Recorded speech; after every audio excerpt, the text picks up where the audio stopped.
Okay, I think we are going to go ahead and get started. I know we'll have some others joining us, but good morning, everyone. I'm Kristen O'Malley, President and CEO of the Cape Cod Foundation, and I'm pleased to welcome you to our fifth Connecting Cape Cod Virtual Community Forum. I hope you had a chance to review some of the housekeeping notes that were displayed on the PowerPoint. Probably all very familiar with Zoom etiquette by now, but I also hope that you noted that the session today is being recorded and you should have already seen a pop-up disclaimer about that. Based on the number of people on this call, we're asking you to please remain muted and use the chat box to ask questions. We will save time at the end for open Q&A using the chat box. So for those of you who may not be familiar with the Cape Cod Foundation, here are some quick facts about us. We were founded as a charitable organization 33 years ago. We started with one fund of $10,000 and now manage assets of over $100 million through more than 330 individual funds. Since our inception, we've distributed more than $90 million in grants and scholarships back into the community. We have a staff of 10, 14 board members, and use over 100 volunteers, the majority of whom assist us with our grant and scholarship distributions. With our grant making and community experience, it was a natural fit for us to quickly establish an emergency response fund to raise and distribute resources to support our community during the pandemic. Since March of 2020, we've raised over $3.6 million and have awarded over $3 million so far to more than 60 local nonprofit organizations. It probably comes as no surprise that more than 65% of that support has been to help meet basic human needs such as food, housing, utilities, and healthcare. We began the Connecting Cape Cod virtual community forums in 2021 with a promise that we would follow our first 4 forums, which focused on basic community needs, with additional forums that allowed us to dig deeper into specific issues and populations within our community. And so we're pleased to be here today for this conversation on women and girls. In addition to hosting this virtual event, we're excited today to publicly announce an initiative that's been about 5 years in the making, slightly delayed because of COVID, but now more important than ever. As we've learned over our history, and especially over the last 2.5 years, using the power of collective giving to raise and distribute flexible funds that address specific needs related to our region's greatest challenges enables us to be more purposeful, strategic, and impactful with targeting effective solutions that work. With this in mind, we are thrilled to announce the launch of the Women and Girls Fund of the Cape Cod Foundation. The Women and Girls Fund of the Cape Cod Foundation joins a network of hundreds of other such funds around the country, many of them housed at community foundations like us, that are using a collective giving model to raise funds and invest in community-based organizations and projects that support a vision where all women and girls thrive and lead empowered lives in a just and equitable society. According to the Women in Philanthropy Women and Girls Index from 2021, less than 2% of funding nationally is directed towards nonprofit organizations that specifically support women and girls. We know that women and girls have been disproportionately impacted by the pandemic. We can and we need to do much better than this.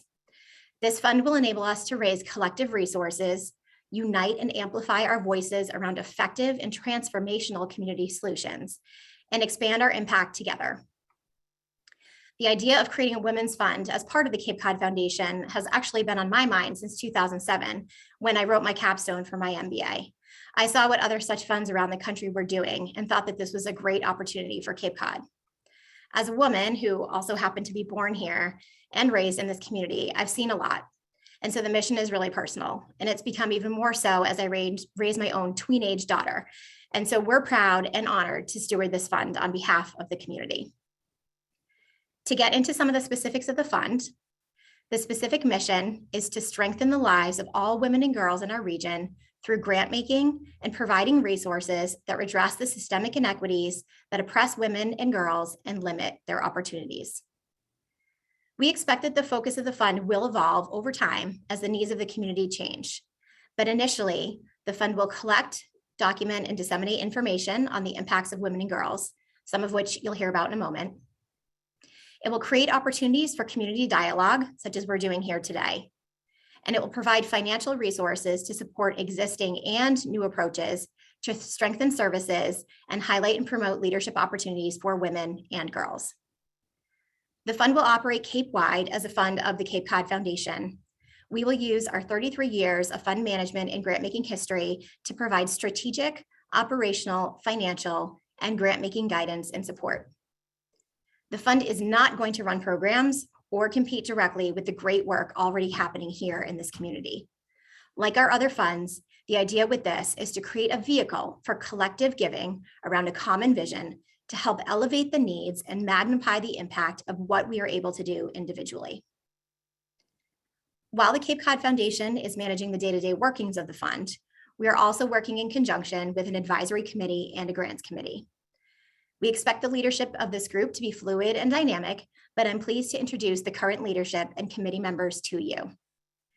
The advisory committee, led by co-chairs Lisa Oliver, Kate Kane, and honorary co-chair Liz Rabideau, is responsible for short and long-term strategic planning, fund development, promotion and outreach, procedural and budget oversight, and community engagement.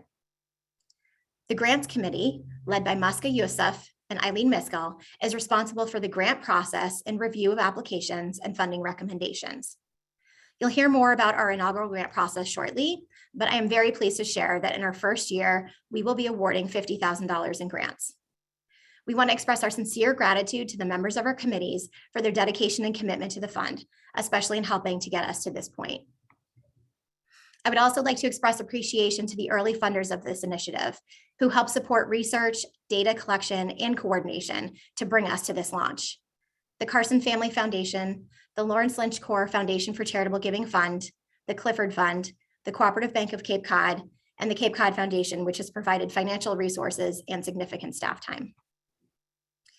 In addition to the $50,000 we've raised for our grant making, our fundraising goal is $200,000 over the next 2 years, with a goal of $1 million over the next 5 years, which would enable us to make grants annually from an endowment fund that will exist in perpetuity to support the needs of women and girls in the community as they change over time. Speaking of funding, I'm a fundraiser, so I would be remiss in my remarks in not letting you know how you could donate. So as soon as you're finished with this forum, all of the pages of our website for the Women and Girls Fund will be active, and you will be able to make donations online. You can also send a check directly to the foundation, and if you'd like to discuss your gift, please don't hesitate to reach out to me. You can also stay connected to the fund by signing up for the Foundation's e-newsletter and keeping an eye on those pages on our website on capecodfoundation.org. I'm now pleased to turn it over to my partner in crime, Liz Rabideau.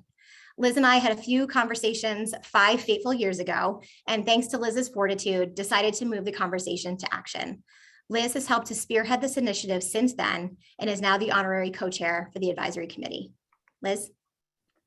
Good morning, everybody. So true. Kristen and I didn't even realize we were walking a similar path as we learned about women's funds across the world. We were both thinking the same thing. Why wasn't there one on Cape Cod?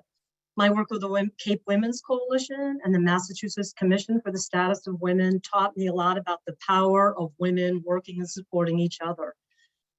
When we met, and we both realized we had the same dream and goal, and our journey began. Initially, we had made some assumptions about what the fund would look like and who it would serve. But we realized that we really had to do this the right way. We really needed to ensure that we collected as much information as possible to explain why a fund like this made sense for Cape Cod, how it complemented and magnified existing efforts, helped to fill gaps, and used a collective giving model to amplify impact. We had the great fortune of bringing on 2 consultants, Annie Genzer and Muska Yusuf, as well as an intern, Natalie Sweeney, to conduct a full landscape scan, not just looking at other women's funds around the country to examine best practices, but also to take a deep dive into our own community, to examine the data, qualitative and quantitative, to help us ensure the best path forward. I am pleased now to introduce Andy and Muska, who will share some of our findings with you. Thank you, Liz, and for your many years of work to bring this important effort to fruition, and to Kristen for your vision and leadership. I got to say, this is an exciting moment for us. We gathered this data to get a picture of what the issues and gaps are for women and girls on Cape Cod. And we collected two types. The first was the demographic, and an analysis of this data was conducted by the Cape Cod Commission. And we thank Jennifer Clinton and Abigail Bliss, who we worked with and were wonderful. And this data was really based on areas we identified and data they thought would be available. And second, we conducted 10 focus groups, which was the qualitative data, that helped to fill in with the real life stories and feedback from women and girls on Cape Cod. We made a major focus on BIPOC, Black, Indigenous, people of color, women and girls, and centered a lot of our collection there. We also interviewed many individuals who shared important information and made wonderful contacts for us. Many of you on this Zoom today, I see. From the start, we had a major roadblock. We found data on women and men, and data broken down by race and ethnicity, but not data that included both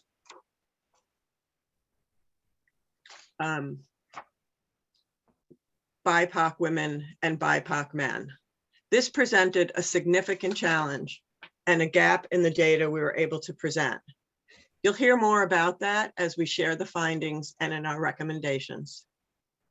But as you can see, for us, this work has been a labor of love. Muska, my work partner, and I will now take turns reviewing selected data highlights as well as our preliminary recommendations. We had kind of a shotgun wedding working together, and it was really a joy. We'd like to acknowledge that there's some important voices missing in our collection, and we'd like to see that addressed at a later date. However, in the spirit of moving forward towards action, we present this data that was collected and compiled thanks to the Cape Cod Commission and from our most recent focus groups, with assistance from Tara Vargas Wallace of Amplify POC, Kara Galvin of Mass Hire, Darlene Perkins at the Mashpee Senior Center, Kelly Crawley of the Hyannis Youth and Community Center, and Stacey Phelan Stiles of Cape Cod Healthcare, as well as Falmouth Volunteers in Public Schools, Nauset Middle School, and Barnstable High School earlier on. We owe a huge debt to the many women and girls who openly shared their stories and took time out of their busy lives to help us paint this picture. And in particular to Mariana, Jennifer, Selma, and Anna, who you will hear from this morning. With special thanks to the Cape Cod Media Center and Susan Kossoff for helping us. Muska? Hi, everybody. After months of reviewing statistical data from the Cape Cod Commission and listening to local women and girls in focus groups, Andy and I, along with the leadership team at the Cape Cod Foundation, synthesized all that data into 4 key findings. What we're going to do today is go through each of those key findings in detail. The first key finding was about economic opportunity and well-being. We found that women need more opportunities and more paths to self-sufficiency in order to thrive on the Cape. The second key finding focuses on girls on Cape Cod. The girls we spoke to were very clear, and they stated over and over again that what they needed more than anything was mentors and opportunities, internships to prepare them for jobs and careers in the future. The third key finding was all about access to services that are already available. As Kristen mentioned before, we on the Cape have a lot of amazing nonprofit organizations that are here to help uplift women and girls, but we found that there was a bit of a missing link in that they needed more access to these existing resources and services. And last, but certainly not least, we heard a resounding theme among the women and girls of color that they face additional discrimination and inequities. We're now going to watch a video. I was born and raised in Dennis, Massachusetts, and graduated from DY High School, the class of 1999. After graduating, I began taking classes at Cape Cod Community College and worked at a nursing home in the dietary department. In August of 2000, at 19 years old, I had my first child with my high school sweetheart. After having our daughter, I took a CNA course with hopes of becoming a nurse. I continued to take the nursing prerequisite classes at 4Cs while still working full-time. In June of 2004, we welcomed our second child, a son. In January of 2005, I learned I was pregnant with our third child, now known as our best souvenir from our November 2004 trip to St. Martin. Life was good. The kids were healthy and thriving, and so was our relationship. Then in April of 2005, our lives changed forever. I received the devastating phone call that the father of my children, my high school sweetheart, had died. In August, our third child was born, and I had to figure out what life could be as a single mother of 3 with no real career or education. I knew I did not want to become another statistic. I started working at a local resort because the hours were better to get the kids off to school and daycare.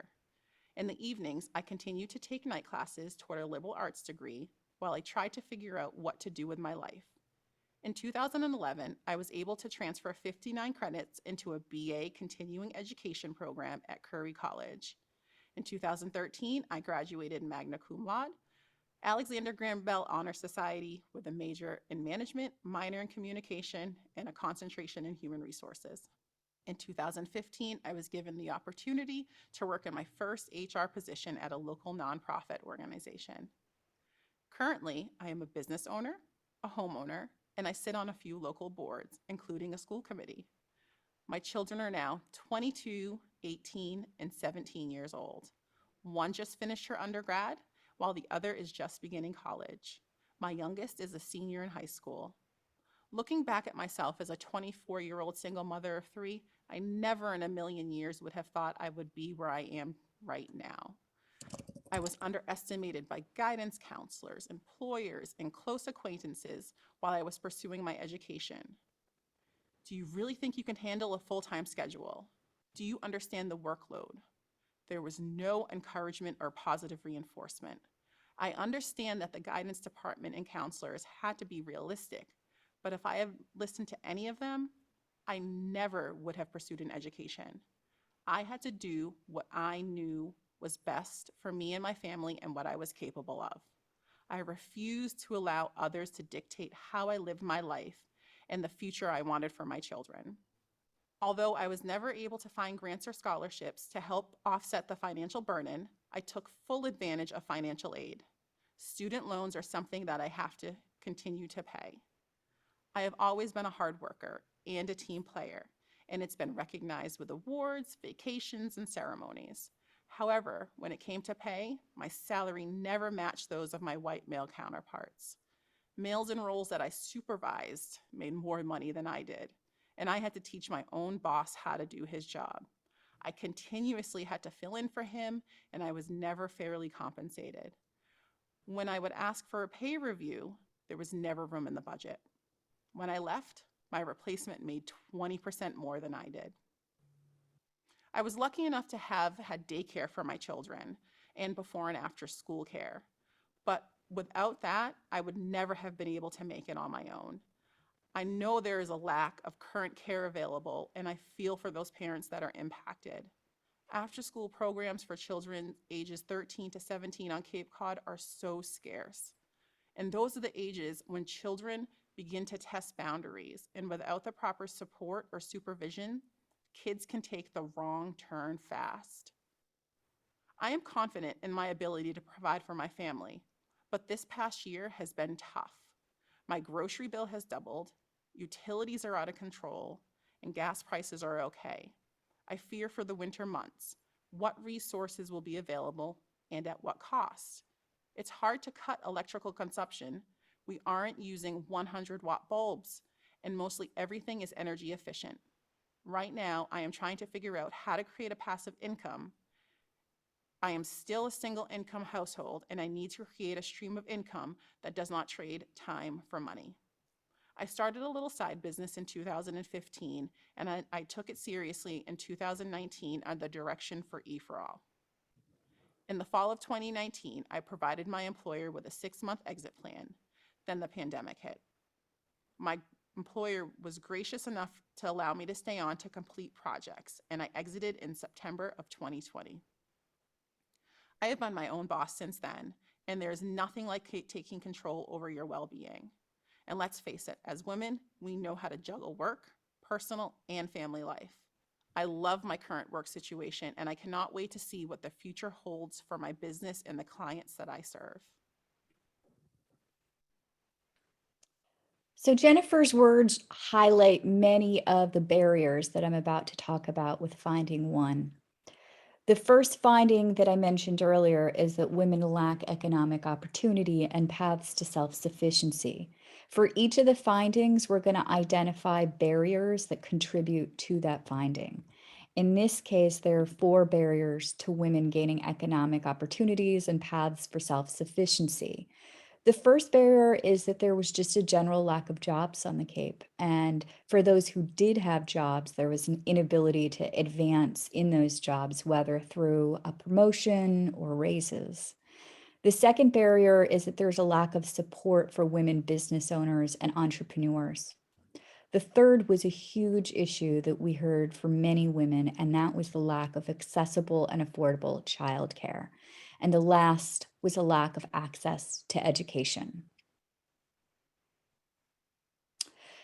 This graph tells us the average salaries of employees in the top 3 industries in Barnstable County.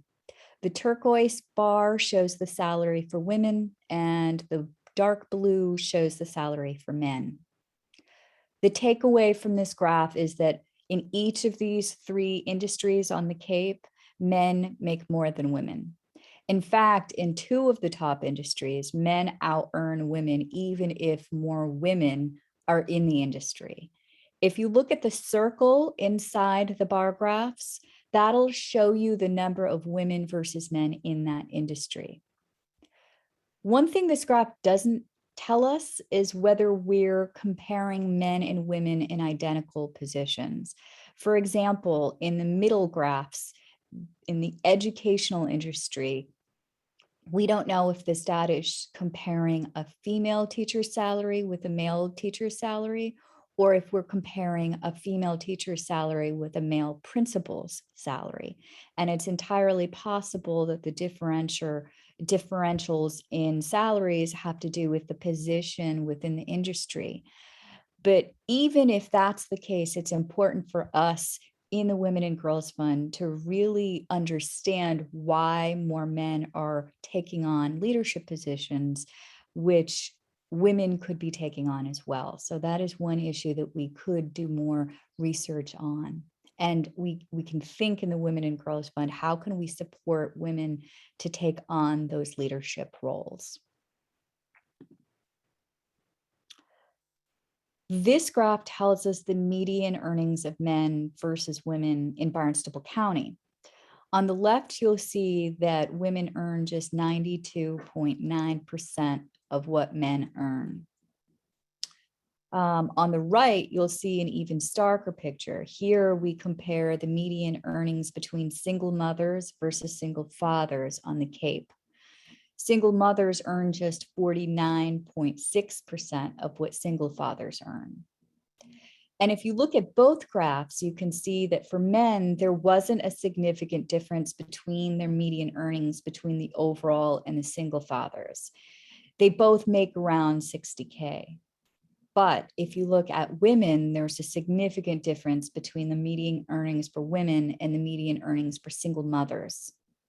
The median income for single mothers is only $29,732, which would be a difficult income to live on if it was just one person, let alone a family. This is the line with the stories that this is in line with the stories that we heard on the Cape in the focus group. It appears that the community that needs the most support is single mothers. And I do just want to correct that I misspoke earlier. It's that women earn just 82.9% of what men earn. This graph shows the continued unemployment claims by gender in Barnstable County between 2019 and 2021. The first takeaway from this graph is that at all times between 2019 to 2021, women filed for unemployment more than men. And right around March of 2020, when the pandemic began, we see the biggest spike for both men and women, but there's a much higher rate of women filing than men. This is in line with what we heard about the C-session around the country, where the burden of childcare and remote learning was falling heavily on women, which required women to leave their jobs and careers in order to take care of the household. What the graph doesn't tell us is what the data is from 2021 to present, now that the pandemic has changed course and many people have returned to work. These statistics may be a bit different. This graph tells us the percentage of female versus male business owners. The takeaway from this graph is that men own approximately 3 times as many businesses as women on the Cape. This falls in line with what we heard in the focus groups among small business owners, that there was a big need for networking and support for women business owners, especially since small business really is the backbone of the Cape. And now we're going to watch another video. My name is Anna Larson. I'm 23 years old and I've lived in Mashpee my whole life. Currently, I work as a personal care assistant in the Barnstable Public Schools. In my high school experience, boys and girls were treated differently. Boys were given multiple chances when caught drinking, smoking, doing drugs, or even generally misbehaving. Girls were held to a higher standard. This was true in the academic arena as well. For example, girls had far fewer chances to turn in work late. They were told it was disappointing and uncharacteristic when they didn't meet the teacher's goals. There were differences with the use of language as well. Girls who swore were reprimanded more harshly than boys, and in terms of dress, girls who wore tank tops or shorts were dress coded, yet boys were allowed to wear tank tops and low-hanging pants. I was an active participant in the Boys and Girls Club's Keystone program, a teenage community service group that met weekly. I was able to do Keystone because transportation was provided from Mashpee High School to and from the Boys and Girls Club. Some of my friends couldn't participate because their schools didn't provide transportation.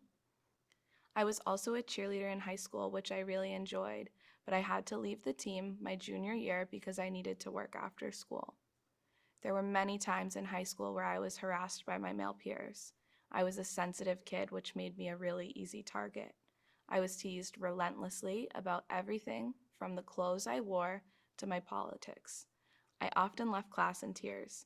I turned to my school counselors for help, and as much as they tried, they had too many students with bigger problems than name calling. Even though I felt extremely supported by my school's administration and staff, disparities existed between me and some of my peers. A lot of the people I went to high school with came from families that had been a part of the Mashpee and Falmouth communities for years, and many also came from money. Of course, I noticed the differences in the ways they were treated and the ways I was. For years, I was topping all of my classmates in community service hours and was volunteering for many different events like the Special Olympics that we hosted at our school. These other people received praise and shout out from administration, being posted on Twitter and the newspaper, and they were definitely treated much differently than I was, until I was a part of the youth council and was being mentored by Kara Galvin. It never bothered me too much because I loved what I was doing, but looking back, I do wish someone had given me a little push of encouragement sooner. That played a large part in my lack of confidence and ultimately my schoolwork. I felt like I would never measure up to my peers, no matter how hard I worked. I wish I could go back and tell young me that what I was doing was important, even if it wasn't posted for the whole town to see. Eventually, I found acceptance and support from the staff at the Boys and Girls Club. I believe that program saved my life. I met people with similar values and goals who loved me and wanted to be my friend. It was there that I met Mallory Callanan, my first mentor and role model. She was the teen director and leader of Keystone. Mallory was the first person in my life outside of my family to make me feel special and important. She was the reason I decided to start working with young girls and women. She taught me so much that I continue to use as a mentor to others. Mentoring young girls who have similar experience to mine is one of the greatest joys of my adult life. I met my other mentor, Kara Galvin, my senior year in high school. Kara is the director of Mass Hire Cape and Islands Workforce Board, which has a wonderful internship program called Youth Council. Joining the Youth Council in 2016 opened a door to opportunities I couldn't imagine possible.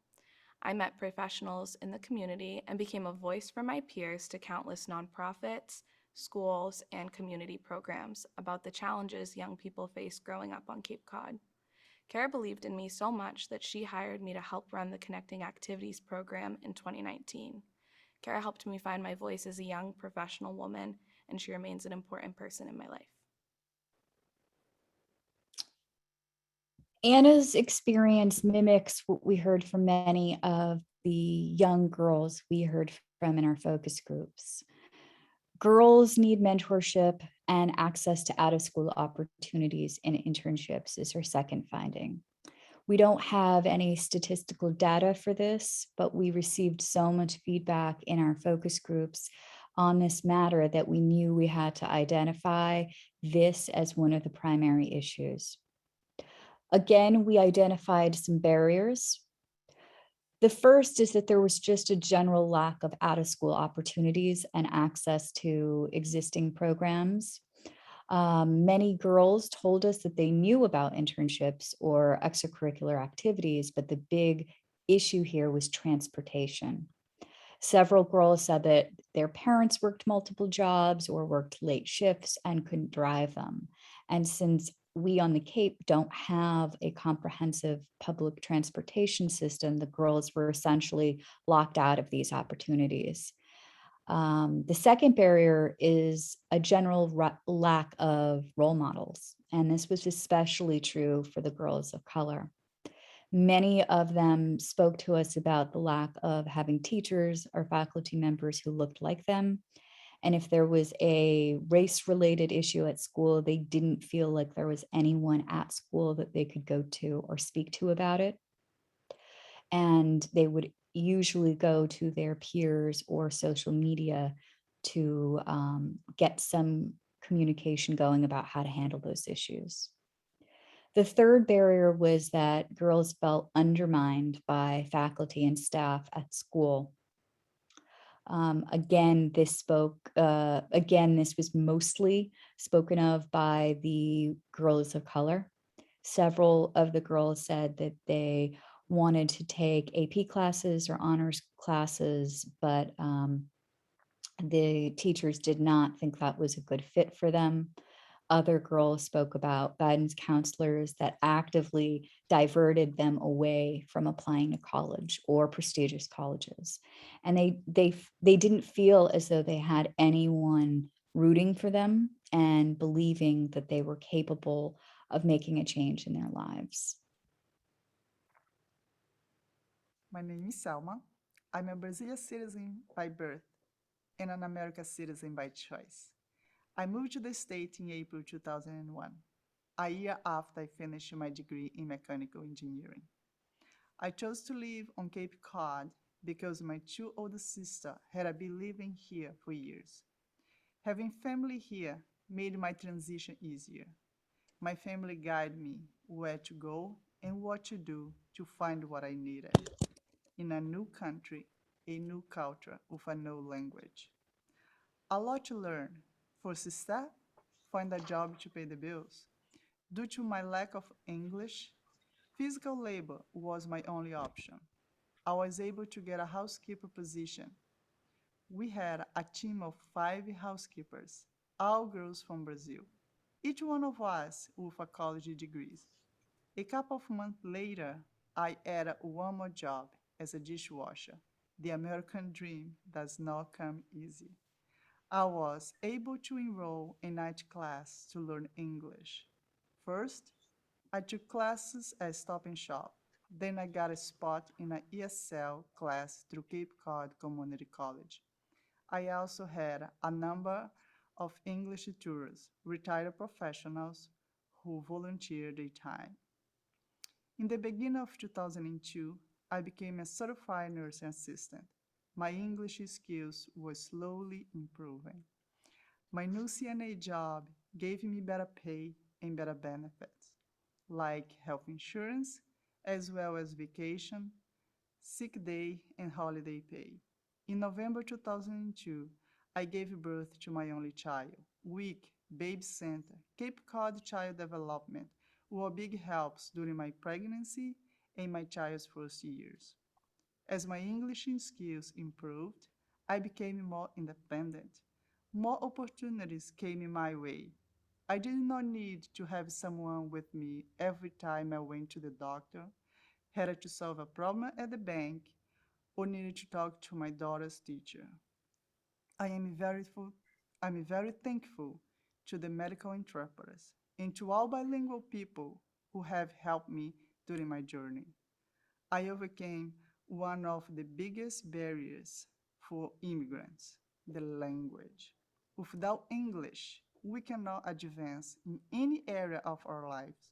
We are always subject to be taken advantage of. Many immigrants have lost jobs or had a rental go wrong because people who were supposed to help didn't draft well or use the information for own their benefits. Today, I work as a bilingual medical assistant and also as a Portuguese medical interpreter. I always advise each of one of my patients to try to learn the language. Our immigrant community has grown a lot in the last few years. It appears to have outgrown the available resources.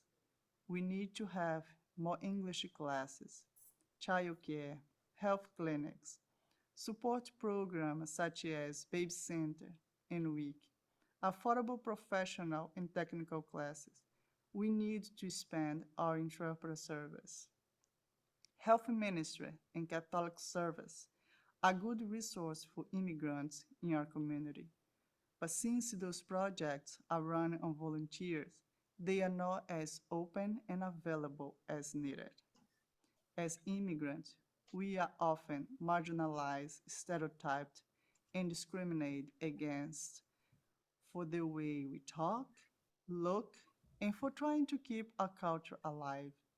A typical stereotype for an immigrant is that she or he is only capable of doing a cleaning or landscaping job. When people hear our accent, they assume we are the housekeeper or the gardener. We are hard workers looking for a better life. We are not here to increase poverty or to bring diseases. We are here for the opportunities. We can do a lot. We have skills that we brought with us from our countries. Some of us would like to have a college degree, but the cost of studies can be too high. I am a foreigner. I have an accent. I'll never know English 100%. Every day I learn something new. I am proud of how far I have gotten, but I had the advent of having family here to help. I feel sorry for those who are here alone. I want to share some examples of the immigrants' experience. Maria, Brasilia, a single mother who was a victim of domestic violence, was advised to leave her abused partner, but was never able to get the help that she needed to support herself and her daughter. She went to the right places to look for help, but she never qualified.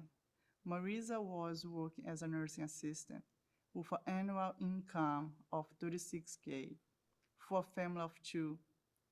That is too much to qualify. Maria couldn't afford her monthly expense. She had to lean on friends to watch her daughter as she did long work days to pay rent and put food on the table. Anna, Brasilia, had her partner deported when she was 5 months pregnant. She has been struggling since. Now a mother of a healthy baby, Anna is still having trouble paying her rent. She's leaning on some friends.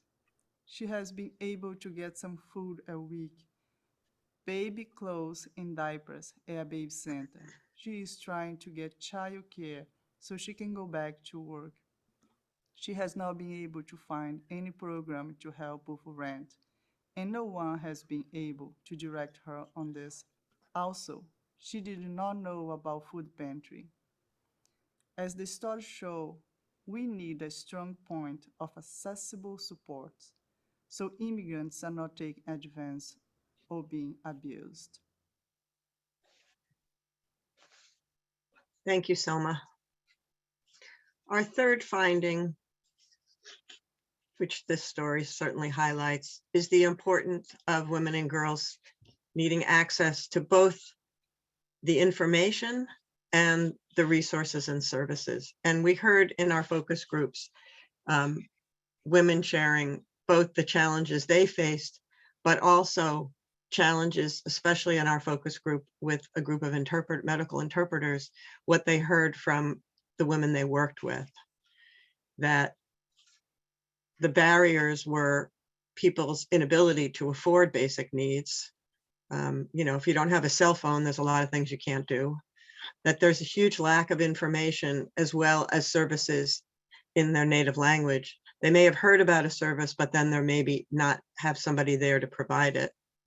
And finally, just not knowing about existing services and resources, even though I know so many organizations are out there doing outreach about them. But if your first language is not English, you just may miss that information. This next slide shows the poverty level by age and gender. And what you can see is that 60% of those living at or below the poverty level are women. So we'll just start with that, because the ratio of men to women in Barnstable County is very close to 50-50. Note the big gap between men and women in two big age categories, the 25 to 44-year-old and the age 65 and over. That's where we saw the biggest change. And clearly for both men and women in the 55 to 64 category, they're way up there. What's not here is how these graphs would look if we were accounting for age and ethnicity, race and ethnicity, as well as gender. Now we're looking at poverty rates. So the big picture here is, I guess, looking at what poverty level is for a 2 or 3 person family. Those dollar amounts are just impossible to live on, as we all know, on Cape Cod.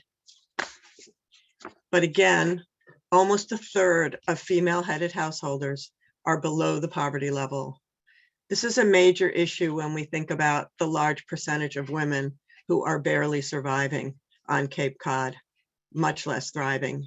And this data is a little bit old, so I'm sure it's actually been exacerbated by COVID. My name is Mariana Crawley, and I'm a senior at Barnstable High School. I'm in the drama club at school, and I also perform at different theaters on the Cape, such as Harwich Junior Theater and Cape Rep. I love theater because it is an outlet for me mental health-wise, and I've made so many lifelong friends. 75% of the students at my school are white. There are also a lot of Brazilian and Jamaican students, and a few Asian students. Most of my friends are people of color. We all understand each other and share common experiences. We have only 6 or so Black faculty members, with a few Latino and very few Asian teachers.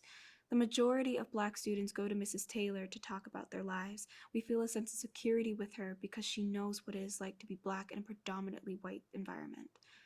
It's hard to talk about our racial issues and discrimination with our teachers because the vast majority of the faculty seem unable to understand or empathize with us. There is a cultural divide between students of color and our white teachers. It's obvious that some teachers don't take racism seriously. For example, my friends and I are frequently called the N-word during passing time in the halls, yet there are no consequences for the people who say it. At times, people touch my hair without asking, which is a huge invasion of my personal space. A man who graduated a while ago told my friends and I about a time some students stole pizza from the caf, and the only person who was expelled was the only Black student. None of the white students were punished. My class president called me the N-word to my face at lunch, and I was sitting with my white peers. Nobody stood up for me, so I had to endure that humiliation alone while everybody watched. I felt angry and upset. I couldn't believe that not one person said or did anything on my behalf. Afterwards, they acted like it didn't happen. The people I usually go to for these kinds of issues are my BIPOC friends. I wish there were more adults of color at school that I could go to who could empathize. I believe there are multiple ways to address problems of prejudice and discrimination. It is all about education, educating the students and staff. Without an educated, unified, and proactive faculty that knows how to confront racism and discipline bigotry, there will never be change.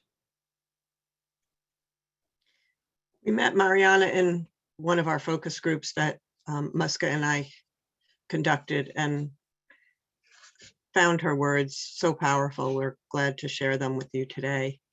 They really highlight the many challenges and issues, many of which we heard about throughout our data collection. Before we move to the fourth finding, which was clearly the most difficult and heartbreaking of our focus group work, the graphic stories they were shared by women and girls about active discrimination, open hostility, racism, and blatant inequities shook us to the core. I'd like to first share this graph of the most recent census data on the population of BIPOC individuals on Cape Cod and the story that it tells. Looking at the past 10 years, you can see the slow growth of the BIPOC population on Cape Cod, with the largest increase of 8% in the past 5 years, and the second chart showing the percentage town by town. Although it's often said that we live in a, quote, predominantly white community on the Cape, the growth in the BIPOC population has clearly not been embraced and welcomed. And with 8% to almost 25% population in each of our towns, this issue of diversity and who really lives on Cape Cod is of increasing and critical importance to our work here on the Women and Girls Fund. You've heard Mariana talk about her personal experiences as a high school student of racism on a regular basis. And we heard this from so many women and girls we spoke with. On the screen, we share just a few of the quotes from our focus groups. And we thought we'd just have a moment of silence while you read them. And I believe that our appendix, which has more quotes, will also be part of the material that'll be posted on the Foundation's website. I know these are a little bit hard to read given their color, but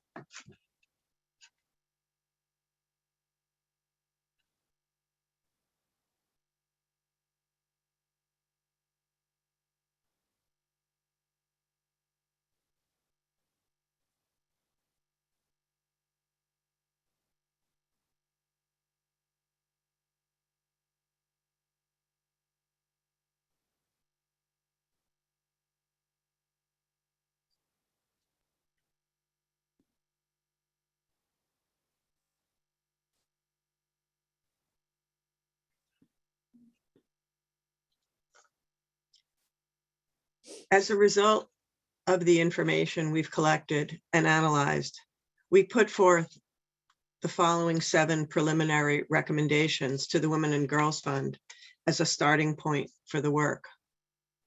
Our first was prioritizing breaking the cycle of poverty. And we really wanted to see an increase in economic opportunity and self-sufficiency for women and their families, and we made that our first recommendation. The second is to provide expanded educational and scholarship opportunities. And this would go to women and girls, but particularly those in the low income, BIPOC, or other underrepresented communities. Third, we wanted to see expansion and the creation of accessible out of school time programs and mentorship opportunities, and especially those tailored to middle and high school age girls, particularly our low-income, BIPOC, and underrepresented. And we heard a lot about not just transportation issues, but programs that were really tailored to this age group. The fourth is to make sure that all the information that is presented is culturally competent and more easily available and accessible. And that means in terms of language and location. Fifth, we'd like to see further training for school staff and faculty on issues surrounding the well-being and empowerment of girls in school. And again, we're talking about particularly the BIPOC and girls from other underrepresented groups. The sixth is something that Andy mentioned at the very beginning, which is that we need to collect further data that includes both gender and race and ethnicity relating to the status of women and girls on the Cape. As she said, we could find things that compared men and women and things that compared by race, white versus non-white, but we didn't see an intersection of that in our data. And finally, we believe it's important to continue to listen and make connections to the many BIPOC communities and underrepresented communities on the Cape. We know we weren't able to do that as fully as we would have liked in our collection phase, and we know how important it is to have all the voices in the discussion. It is our honor now to introduce Lisa Oliver, one of the co-chairs of the advisory committee, who's played such a major role in steering this work. Thank you, Lisa. Thank you, Andy. And I'm thrilled that we've arrived at this moment in time so we can share the information we've gathered, that we can engage a greater Cape audience in real stories of the challenges women and girls face here on the Cape and islands, and can chart a course for the future to tackle these challenges and can celebrate the successes of our grantees' efforts as we move into the future. I too have dealt with gender discrimination throughout my career, not being chosen for jobs, or rather passed over for jobs that were given to male counterparts, and clawing my way up the ladder for parity pay. And that doesn't end. But I realized that as a white majority female, I started on a much higher rung of the ladder than most. But I'm passionate about my role as a volunteer, always carving out time to give back and teach what I've learned along the way, and continue learning about others' journeys, and honing my mentorship and my leadership and my change agent focus to help enable a greater good for all. That's why I'm here, and so excited that we've arrived at this point in time. All of us on this call and everyone on the Cape Islands and beyond has started from a different starting point. We all know that, and the starting point varies greatly and then diverges even further, weaving our own personalized fabric into existence. And even though all fabrics have holes, the underlying fabrics are not equal. Some feel like silk, others feel like burlap. And by weaving and knitting together, we can work to strengthen and smooth the fibers of the fabrics of the women and girls on the Cape and Islands. And helping along this journey, and my co-chair of the advisory committee is Kate Kane, who lives in West Dennis and works for Northwestern Mutual. She has extensive experience in nonprofit board work for both established organizations and startups. She was an early volunteer and donor for the Women's Fund of Western Mass 25 years ago, and served on the board of the Western Mass Women's Fund for 6 of those years, and was chair of the board during the time of its creation. We welcome her experience, her insights, her leadership, and her guidance with open arms, and we're thrilled she's here with us today as well.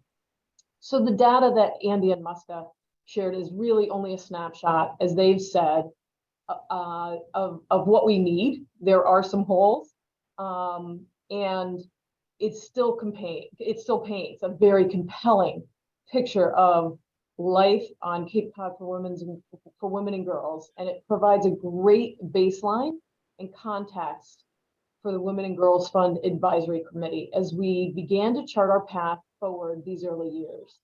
Through our data mining process, we also discovered the gaps Andy and Muska so directly pointed out in the information.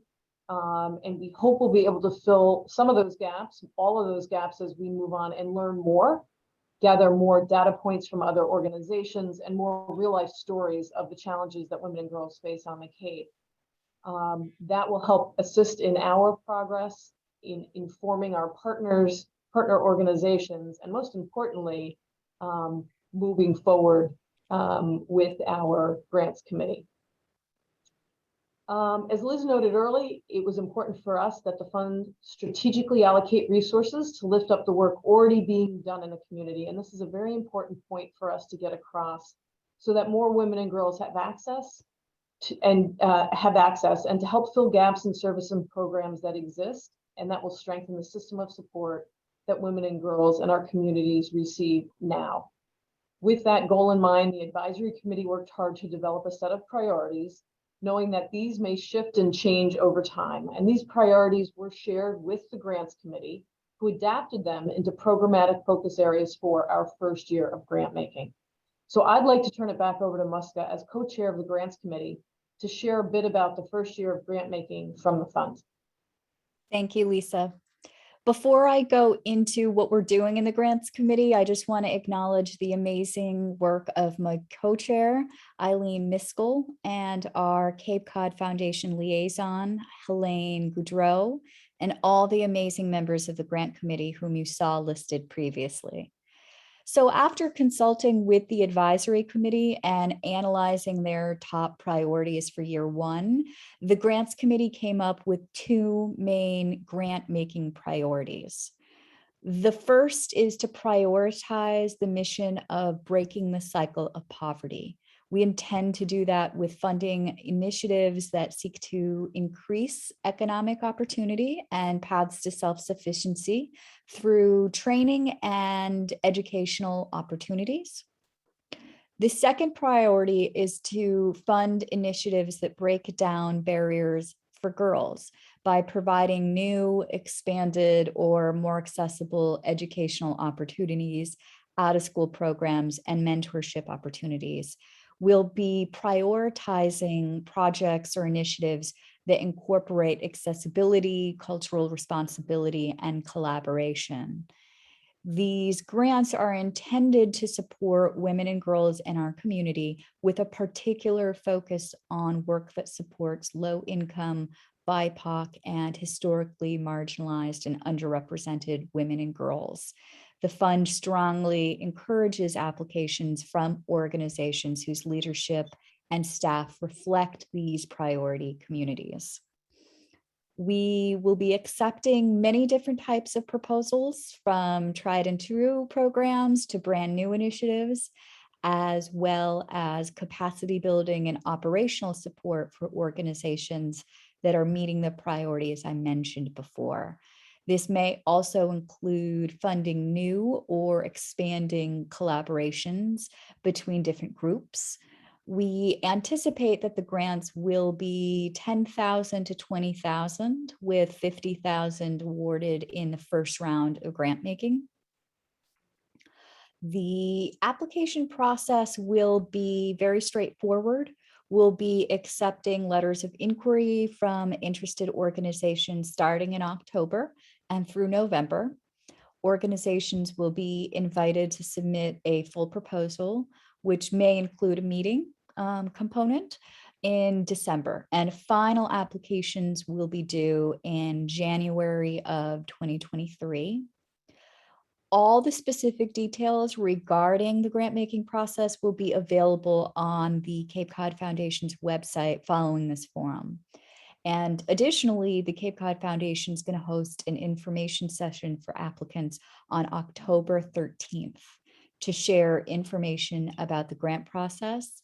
And Helene will be available to provide assistance to all applications via the phone or Zoom. If anyone has any questions about the grant making process, I do ask that you hold your questions until the October 13th information session, or follow up directly with Helene once you've had a chance to fully review the guidelines.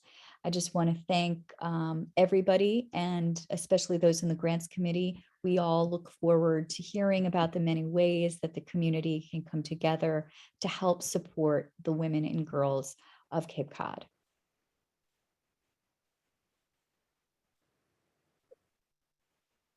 Thank you. All right, so we've got some time. So I know there's been a lot of chatter in the chat box, which has been amazing. I don't know if there's questions. Also feel free, if you have resources that you want to share, we'll be able to copy the chat and share that out with the group too.